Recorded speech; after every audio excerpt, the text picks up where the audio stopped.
crec que en el cas d'Esquerra Republicana, si estan al darrere de Súmate és perquè realment creuen que hi ha un grup que han de sumar. Jo no ho crec. Em sembla que és una gravíssima equivocació pensar que hi ha gent que viu a Catalunya que són una altra mena de catalans. Però aquesta associació només pot sortir d'això. I parlava d'això de la il·lusió perquè en aquell moment hi havia aquesta il·lusió. Jo el que crec que el català no suportarà una altra pèrdua d'il·lusió. Ara la gent està esperançada i en un moment, si és que s'aconseguís la independència, però la independència sí que és complicada. La llengua ja és pràcticament una conseqüència, vull dir que seria molt més fàcil sumar-se a això.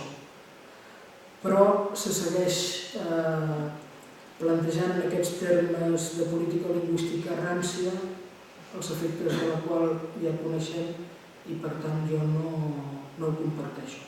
Torno a dir que com que mai tindré poder, no patiu.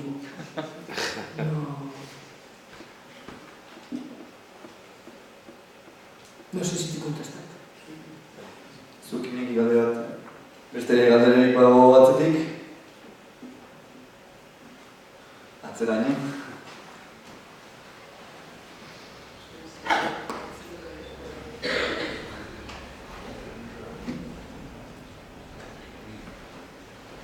Bueno, pues, eso, Carmen. Bueno, yo, el tema de la educación me apela mucho. Bueno, pero también la transmisión, ¿no? Bueno, un poco, bueno, has dicho que la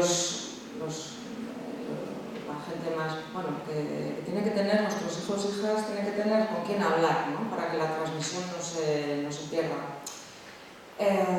Bueno, esto en sitios como, bueno, más vascófonos no es tan problemático, aunque también. Pero, por ejemplo, en Vitoria, ¿no?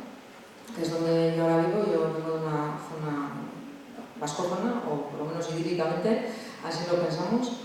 Y bueno, ¿no? Dices para que la transmisión no... Bueno, yo no he cesado, bueno, yo transmito mi lengua en euskera a mi hija, ¿no? Pero me preocupa mucho que ella pueda hablarlo con alguien, ¿verdad?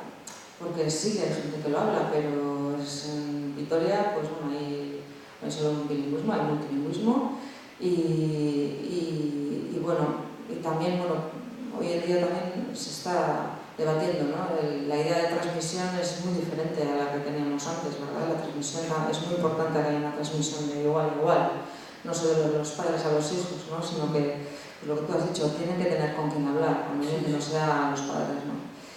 Bueno, este tema me apela mucho, como te he dicho, y me gustaría saber tu opinión. Vale, estamos hablando, creo que en algunas cosas a nivel mundial, ¿no? Con el tema de la educación, pero ¿qué idea tienes tú de en qué podemos implementar la educación, pues en el caso vasco o catalán, ¿no? Para fomentar, ¿no? Que ellos tengan ganas de que quieran hablar la lengua, ¿no?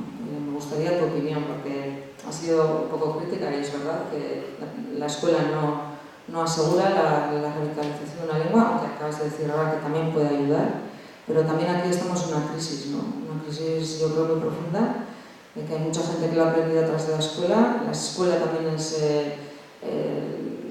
el lugar donde muchos padres depositamos la esperanza de que bueno, se asegure esa transmisión o se refuerce esa transmisión, pero bueno, pues estoy bastante preocupada con este tema. No sé cómo podemos hacer para... Bueno, tengo muchas ideas, pero pienso que la motivación ahora mismo, ¿no? Bueno, implementar, decimos, la capacidad en la oralidad es importante y también la motivación, ¿no? Cómo llegamos sobre todo pues, a los padres y madres que ahora mismo pues, provienen de muchas culturas, pero yo donde más problemas veo pues, es en la gente de aquí que habla euskera y castellano. Se ha bajado mucho, yo creo, la alerta, ¿no? Y bueno, me parece importante. A veure, abans de contestar-te, voldria dir... clar, a Catalunya hi ha el mite ja ho deixo així, de que la llengua vehicular de l'ensenyament és el català. I això no és així en la majoria de casos. No diré en tots, però en la majoria. També hi ha el mite de que en zones, no només rurals, però a la zona de Girona, o en fi, que hi ha zones d'aquestes de la Catalunya profunda on això no passa.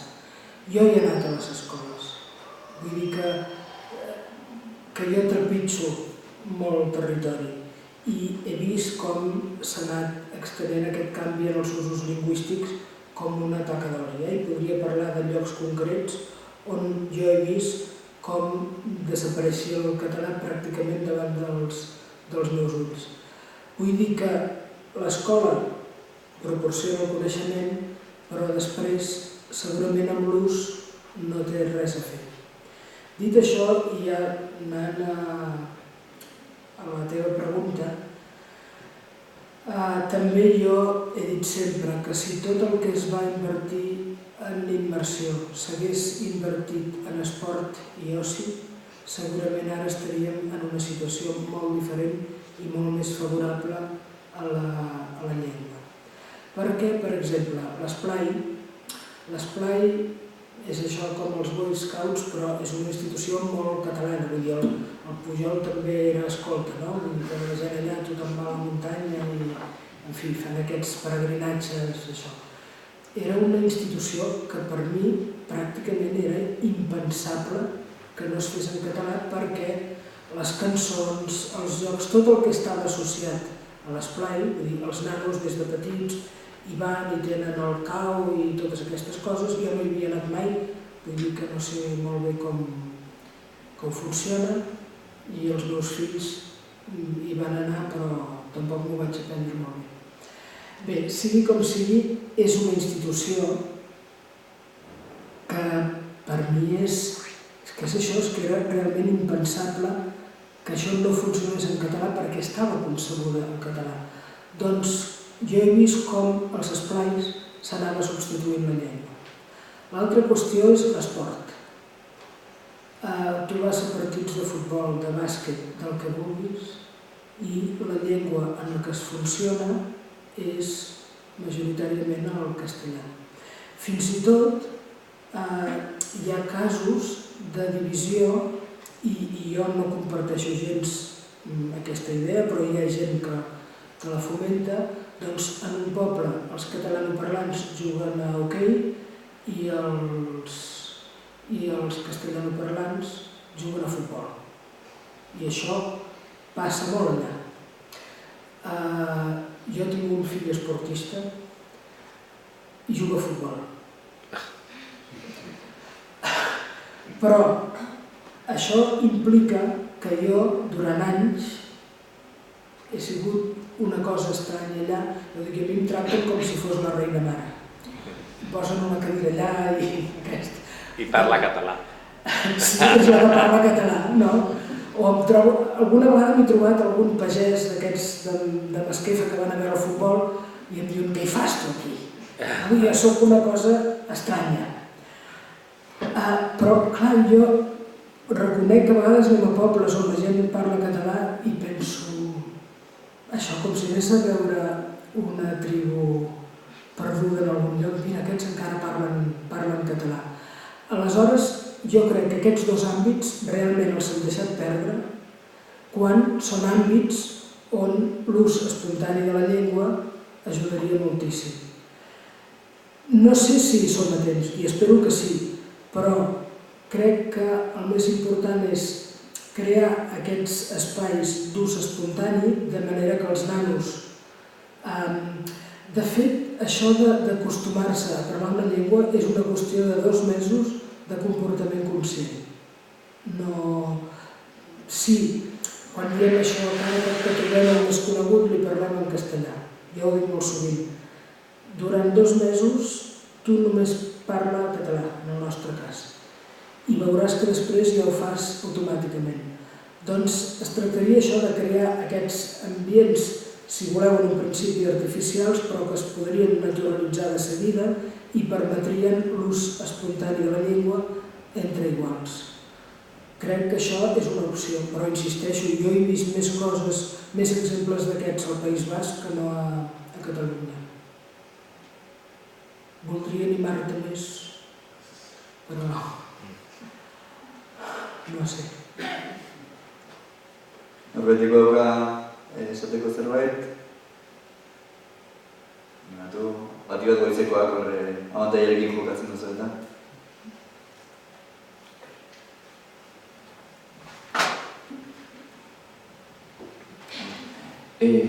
Al comienzo de la intervención has explicado tres fases en la separación.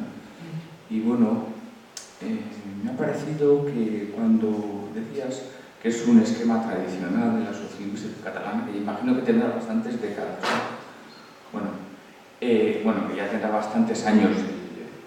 Y claro, al hablar de la transmisión generacional o familiar, pienso que una cosa es la transmisión que se hacía en las familias hace 30 años, aquí nosotros de críos, y otra es la que hoy en día se da, ¿no? Es decir, que el modelo familiar también, como ha cambiado tanto, ¿no? A mí, cuando yo tuve mis hijas, esto de que dices, bueno, esto me voy a encargar yo de educarlas así, de poner las pautas, y luego te das cuenta que no pintas nada, vamos, que vas perdiendo protagonismo y pero de una manera, ¿no? Desapareces de su mapa mental, emocional y todo, y todas son las amigas, lo que pasa, que no sé qué.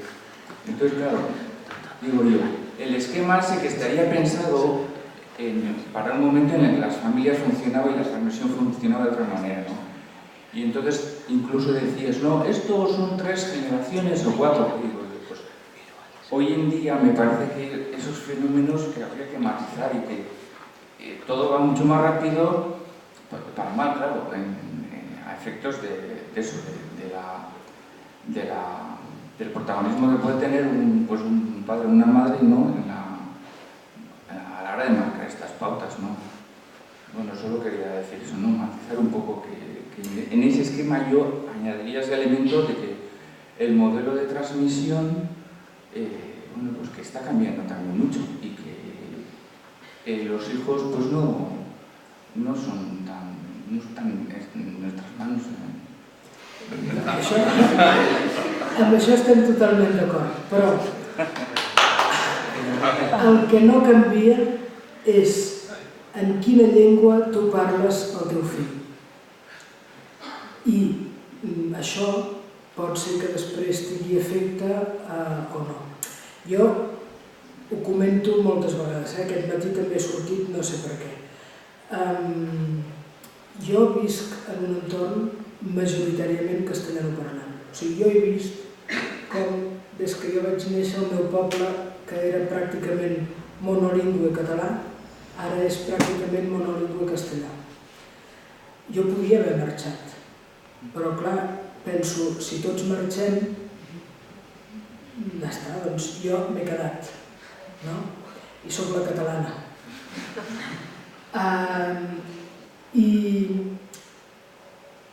O sigui, jo he transmès la llengua, perdoneu que expliqui la meva experiència personal, però és per il·lustrar això. Jo he transmès el català, però jo he vist com els meus fills amb els seus amics parlaven en castellà. I jo anava insistint, però parleu-los en català i no sé què. Al final, amb un vaig aconseguir que quan ja tenia 16 anys em digués bé, si ara tinc amics nous, els nous els hi parlaré en català. Vaig aconseguir això. I quan va canviar radicalment i aleshores se'm va donar, va ser perquè tenia un amic de Sant Adrià de Besòs, que és una ciutat al costat de Barcelona, però segurament és la més castellanoparlant i no sé què. Si algú ha sentit a parlar de la polèmica amb el Pérez Andújar, el Pérez Andújar és de Sant Adrià de Besòs, doncs aquest amic seu un dia li va donar les gràcies per haver-li parlat en català, perquè gràcies a això havia trobat una feina. I era un nano que mai ningú li havia parlat en català, ni a l'escola ni enlloc, perquè ja sabem com va. Aquest ha fet el canvi. En canvi, l'altre, i ara ja comença a ser gran, que és el del futbol, segueix pensant que sí, tu digues el que vulguis, però ell ha de conviure i no sé, jo veig com parla amb amics de tota la vida i parlen en castellà. Clar que nosaltres no interferim, però el fet és que el que no canvia ningú és que jo els hi he parlat en català. Clar, què passarà amb els meus nets? No ho puc saber. Però si ells transmeten la llengua, després els meus nets que tindran WhatsApp i totes aquestes coses, també hauran de decidir en el seu moment. Vull dir que no és una cosa que resolgui mecànicament, però la transmissió és imprescindible. Perquè si no hi ha la transmissió, aleshores sí que no hi ha la resta, o depens de que un amic parli en català, en euskera en el teu cas, perquè tu recuperis aquesta possibilitat. Però això és la vida. Explico el meu cas perquè clar, jo sempre predico i això, i tu què faries? Jo faria moltes coses, però després a casa aquestes coses no funcionen, no? Vull dir que no és que visqui allunyar de la realitat i ara que he tingut una campanya d'aquests dels ultras dient-me de tot i no sé, que em diuen xenòfoba i nazi i unes coses allò, que vaig dir amb els que em diuen xenòfoba, suposo que són catalans, doncs que busquin una altra fòbia, perquè aquesta no. Si són catalans no és un problema de xenofòbia, serà un altre problema. Però tots aquells que em diuen aquestes coses no coneixen l'entorn en el que jo visc, perquè jo visc aquestes qüestions contínuament cada dia i això, i jo mateixa no sempre soc coherent amb el meu comportament lingüístic quan em trobo amb gent gran, etc. Però també hi ha alternatives. Per tant, per mi el valor fonamental és la convivència, però en la convivència també intervé el fet que jo no hagi de renunciar a la meva llengua. És a dir, que no hi hagi algú que, fins i tot de manera inconscient, m'obligui a mi a canviar la llengua. Hem d'aconseguir una fórmula per trobar aquest equilibri. I jo crec que realment, si hi ha esperança per les llengües subordinades, és només aconseguint la solidaritat dels parlants de llengües majoritàries. És una xifra que em sembla que no ha sortit en aquesta xerrada, però avui l'he dit en algun moment. Penseu